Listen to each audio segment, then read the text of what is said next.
Welcome, friends. You're watching the Ruslan Belov channel. So, May 10th, 2026, a day that will go down in the chronicles of this conflict. Perhaps as the last day of the official ceasefire. Perhaps as the first day of a new escalation cycle. An enormous number of significant events took place today, and all of them revolve, one way or another, around a single central question that the entire world is now asking itself. Will the ceasefire be extended? Or will we see full-scale active combat operations resume the day after tomorrow? The ceasefire on its last legs, diplomatic theatre with an unpredictable ending.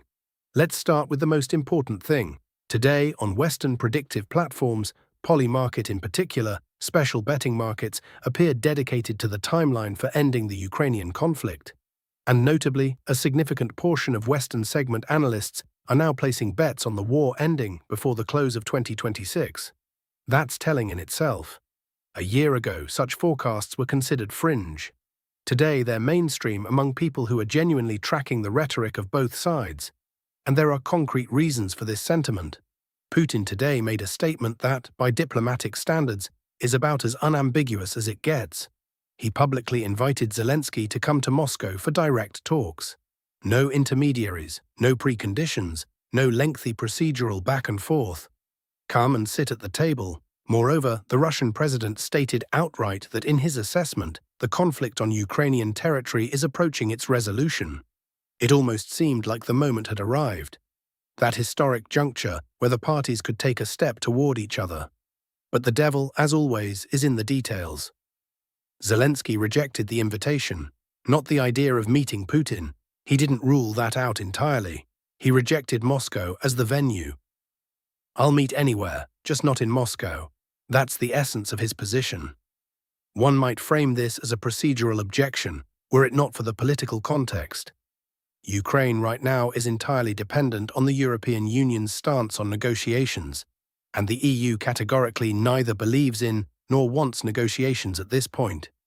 Which is precisely why Zelensky's refusal to travel to Moscow isn't a personal decision by the Ukrainian president. It's a relay of the European position. Simultaneously, another diplomatic failure came to light today.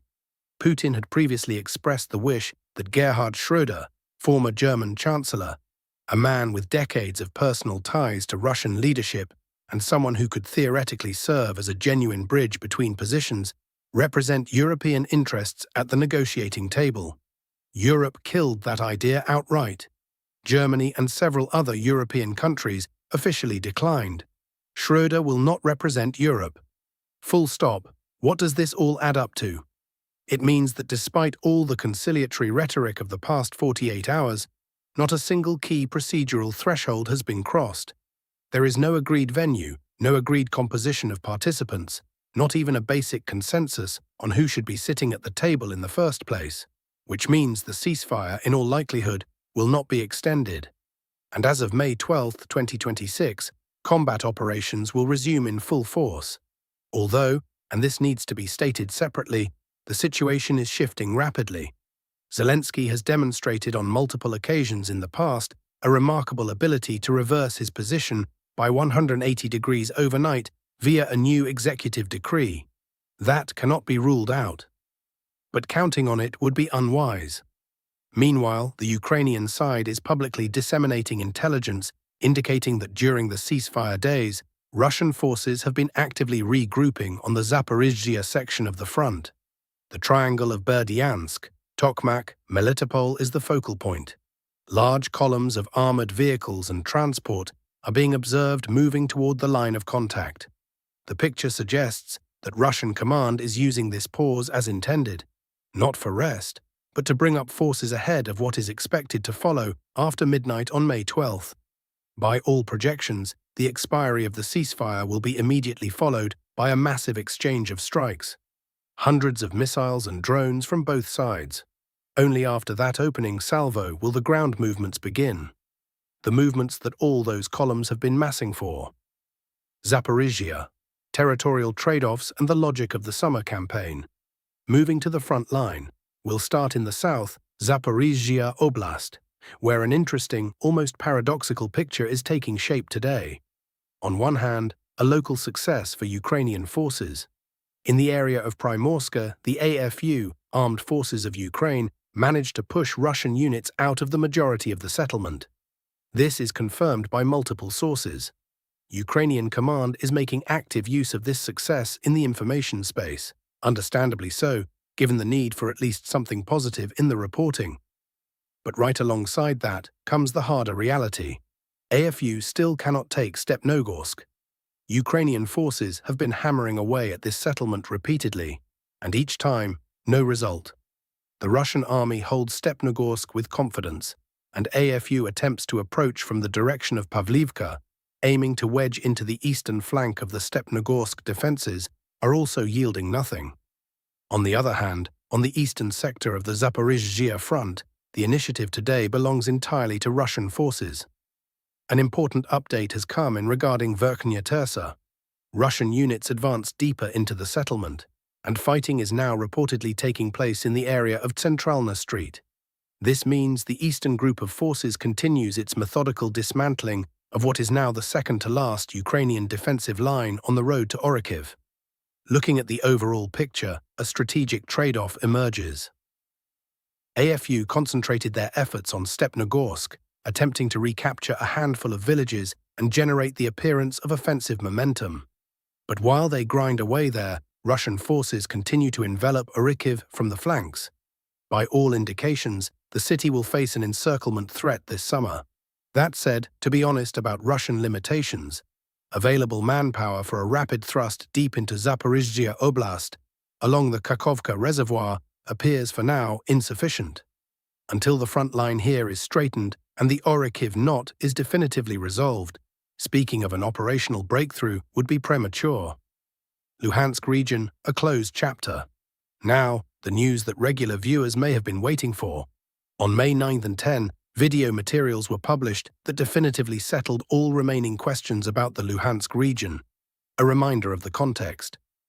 Roughly 2 months ago, Chief of the Russian General Staff Gerasimov publicly stated that the battle for the Luhansk region was complete. At the time, we made the corresponding map corrections, but retained some areas in yellow, because video confirmation of control over a number of settlements was still absent, and residual pockets of AFU presence could not be excluded. That presence can now be considered excluded. In videos published in honor of Victory Day, Russian servicemen are raising flags, tricolors and unit colors, across multiple settlements, a portion of which have been geolocated. Flags raised in the northern part of Stavki, in Yarova, and in the area of Karpivka, slightly to the north, in Novomikhailivka. But 2 flags deserve particular attention, those raised in Novoyehorivka and Nadia. These 2 settlements had remained in the uncertainty column the longest. Not anymore. On the basis of the cumulative video evidence, we are entering the final map correction. The Luhansk region has fully passed under Russian military control. The battle that lasted more than 2 years is over. This is a closed chapter. What the next chapter will be, we'll see in the weeks ahead. Donetsk direction, numbers that take your breath away. From the Donetsk region today comes perhaps the most strategically significant piece of reporting in this entire briefing. Ukrainian command, and this itself is telling, publicly acknowledges that Russia has concentrated a grouping of over 100,000 personnel on the Pokrovsk axis. Stop for a moment and absorb that figure. 100,000 servicemen, not across the entire front. On one sector, one of many. A concentration of forces of this magnitude on a limited operational axis points unmistakably to Russian command preparing a summer offensive toward Dobropilya, the next major urban node after Pokrovsk, which is already de facto under Russian control. Ukrainian military analysts and bloggers, who typically maintain some degree of optimism, are openly sounding the alarm today. It is unclear with what, and with whom, such a grouping can be held back. Reserves are, at this point, perhaps the most painful issue facing AFU. The mobilization machine is operating at its limit, with military recruitment centers employing methods that left legal norms behind long ago. Footage of people being forcibly loaded onto buses has become a routine fixture of the Ukrainian online news cycle. But even this is insufficient to fully plug the gaps on the front line. On Russia's Victory Day, Russian sources published ceremonial footage of servicemen raising flags over Hryshyn and Pokrovsk, also known as Krasnoarmysk. The political meaning of this gesture, beyond the celebratory, is entirely transparent. Ukrainian maps had until now depicted these settlements as partially contested or disputed. Today that narrative was definitively refuted, publicly, with video evidence. Foreign Legion, the price of adventurism. The manpower shortage is pushing Ukrainian command to place ever greater reliance on foreign volunteers and mercenaries. Today, two characteristic episodes emerged that illustrate plainly what such ventures tend to lead to. The first, a group of 6 foreign mercenaries attempted to storm Russian positions in armored vehicles. Russian forces met them with suppressive mortar fire and direct hits. All 6 were killed. The second episode, larger in scale and casualties. A group of 17 Colombian mercenaries launched an assault on Russian positions. The motivation is straightforward. A monthly contract with AFU yields earnings comparable to an annual Colombian salary. For people from the country's poorest regions, that's serious money. The logic is simple. Come, complete the contract, go home with cash. The problem is surviving long enough to collect it. Of the 17 Colombians, 1 survived, 16 were killed. The survivor was taken prisoner by Russian forces and interrogated. Footage from that interrogation has also entered the public domain. At the other end of this picture, 2 Ukrainian citizens who managed to leave the country illegally, crossing via Transnistria. Footage from a Ukrainian border drone captured what appears to be the personal liberation moment. As a farewell, they offered the surveillance drone a gesture that leaves little to interpretation. A vignette that speaks to an entire layer of social contradiction building inside Ukrainian society. Kostiantynivka, a city slipping away. Moving on to Kostiantynivka. Fresh updates again, arriving with the typical delay characteristic of information from active frontline areas. Russian assault groups have advanced in the Shanghai residential district. The private housing area in this quarter is now colored red on the maps of those tracking the situation. According to the latest reports, Russian forces control approximately 1/3 of the city. Pressure from the direction of Ilyanivka continues to intensify, and assault groups are reportedly already fighting in areas approaching the city center. Here, as in several cities before it, a familiar pattern is playing out. A gradual tightening of the perimeter, mounting pressure from multiple directions, and at some point, a critical mass beyond which the defense collapses. The AFU garrison in Kostiantynivka is now in a situation that can only be described as a slow agony. My personal view, one I have stated in previous episodes and stand by, is that Kostiantynivka will fall before the end of summer. Bottom line, what happens on May 12th? So, let's draw the line under today's briefing. Diplomacy is stalled. Putin invited Zelensky to Moscow. Zelensky refused. Europe blocked Schroeder as a potential mediator. Not a single key precondition for extending the ceasefire has materialized. Everything points to combat operations resuming on May 12th, and resuming with considerably greater intensity than before the pause. On the front, across all key directions, the same logic is visible. Russian forces used the ceasefire days to regroup and bring up reserves. AFU used them for limited strikes in the Stepnogorsk area that changed nothing in the overall picture. The Luhansk region is closed. On the Pokrovsk axis, an unprecedented force concentration is in place. Orikhiv is gradually being encircled. Kostiantynivka is quietly dying. Tomorrow will be a difficult day.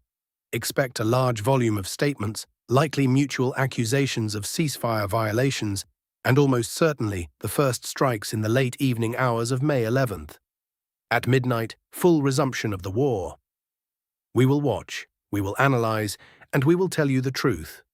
Without propaganda, without hysteria, without convenient simplifications. Thank you for watching. Subscribe if you haven't yet. Leave a like. It helps the channel. See you in the next episode. Take care.